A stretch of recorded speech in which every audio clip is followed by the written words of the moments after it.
about Epstein's trafficking crimes, it would not rely on press gaggles to get answers from our current president or on his involvement. It would ask him directly under oath about the tens of thousands of times he shows up in the Epstein file. Details of the specific allegations levied against the president by a young teenage girl have disappeared from the database. Gone. Wiped clean.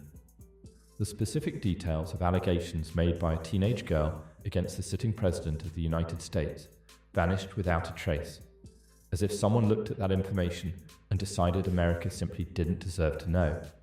Funny how that keeps happening. Felon, we have a current president who is a convicted felon. 34 times. Trump's name did not show up tens of thousands of times. It showed up hundreds of thousands of times. Almost a million of times. But otherwise, she's... Now, hold on before we go any further. A congressional committee, presumably made up of adults with law degrees and at least one functioning Google account, is trying to get to the bottom of Jeffrey Epstein's crimes. And their plan is press conferences. Not subpoenas, not sworn testimony, not asking the one man whose name apparently shows up in the Epstein files more than anyone else to sit down and explain himself under oath press conferences. Or they could bring in someone who actually knew him, someone who Epstein called his closest friend, someone who said he was a terrific guy who likes beautiful women on the younger side. Well, someone like, I don't know, this gentleman in the pink tie. I don't know who he is, but they seem to be pretty chummy.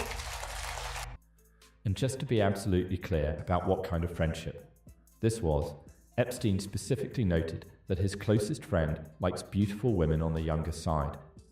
Now, Trump has a response to all of this. Several responses, actually, delivered with the confidence of a man who has never once in his life considered that the evidence might outlast the denial. Epstein called our current president his closest friend. That's about as close as can get. Come on. Closest friend. That's not a throwaway description. That's not polite small talk. When the man who spent decades systematically abusing children, who's built an entire network specifically designed to exploit and silence his victims, when that man picks one person out of everyone he knew and calls him his closest friend, that means something. It means shared dinners, shared trips, shared conversations about things closest friends talk about. Donald Trump was that person, and he'd very much like you to forget it. You remember that message that Trump claims he didn't write for Epstein's 50th birthday book? Yeah, that drawing, he says they have certain things in common, and Trump's name is signed over in A Naked Woman's Wonderful Secret. Well, of course, Trump has strongly denied that he drew that, even though it's a combination of all his favorite things, boobs, Sharpies, and his name. But still, he wrote, "These are not my words, not the way I talk. Also, I don't draw pictures." Then, of course, the New York Times dug up picture after picture that he drew. This one, and this one, and this one. Magnificently absurd. Trump wrote a message in Epstein's 50th birthday book, signed his name directly over a drawing of a naked woman. The message references things they have in common. Trump's response, "These are not my words. That's not the way I talk. Also, I don't draw pictures." And then, because the universe apparently has a sense of humor, the New York Times found picture after picture after picture that Trump drew. I don't draw pictures except for all these pictures. In the files from 2002 that specifically mentions them asking Donald Trump for a note for the birthday book. It says subject line, B-Day book update, left message for George Mitchell, Donald Trump, Henry Jarecki, and Leon Black. The birthday book didn't ask everyone in New York for a note. It asked a specific list of specific people. And Donald Trump, who apparently doesn't draw pictures and doesn't write messages and doesn't know what anyone is talking about, was on that list. And on February 26, 2016, then Republican candidate Marco Rubio gave this glowing endorsement of future President Donald Trump. "I will never stop until we keep a con man from taking over the party of Reagan and the conservative movement. He's a con man." Basically, Trump's message to America, if you didn't see it last night, was if you are struggling financially, you're trying to support your family, to put food on the table, if you're having a hard time, you're wrong. You're actually very rich, and let's stop talking about it. by a man whose name appears almost 1 million times in the files of the world's most notorious pedophile, who drew pictures he didn't draw, who wrote messages in the way he doesn't talk, who knew a man he barely knew. But sure, you're the one who's confused about money.